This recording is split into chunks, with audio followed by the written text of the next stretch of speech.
Бу мен аны түсінген әлбетте, ол мына Яңарыш фонды, Тимир Шарипович Шаймиевич жетекшілігіндегі Яңарыш фонды тарафынан түзілді. Һәм шуңа күрә дә инде бүтән чыгымнар алар тарафыннан табылды. Һәм шуңа күрә дә кемнәр, аны инде гади халыктан да җыйдылар акчаны. Шулай ук Алишер Усмановның да ярдәм иткәнлеге билгеле бу бина төзүгә. Шуңа күрә бу бина әлбәттә инде ул миллиардтан артык сумга төшкән дип әйтәләр төзүчеләр. Аның чыганаклары төрле.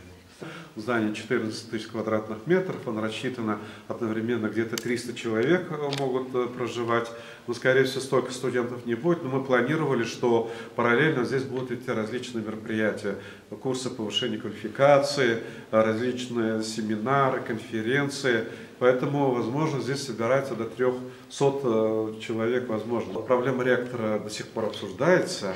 То есть, в общем-то, сегодня еще пока есть у нас председатель попечительского совета, председатель совета учредителей в лице Исхакова Камиля Шамильевича, но пока вот, по уставу, в общем-то, он до назначения ректора будет назначать совет учредителей из 3, вы знаете, здесь духовное управление мусульман Татарстана, ЦДО во главе Талгат Хазрат, Мировой Хазрат, но пока вот ректора нет. Но очень активно этот вопрос обсуждаем, есть уже некоторые реальные кандидатуры, совершенно для вас неизвестные. Я думаю, вы...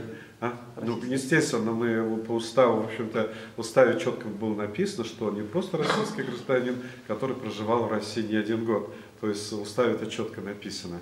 То есть, но иностранных граждан, в принципе, даже никогда никто всерьез не обсуждал. Это совершенно неправильно, поскольку мы говорим о возрождении отечественной богословской школы. Каким бы он светилой науки не был зарубежный специалист, он наши реалии не понимает, и поэтому его использовать в качестве ректора, это было бы совершенно идеологически, богословски, политически неправильно.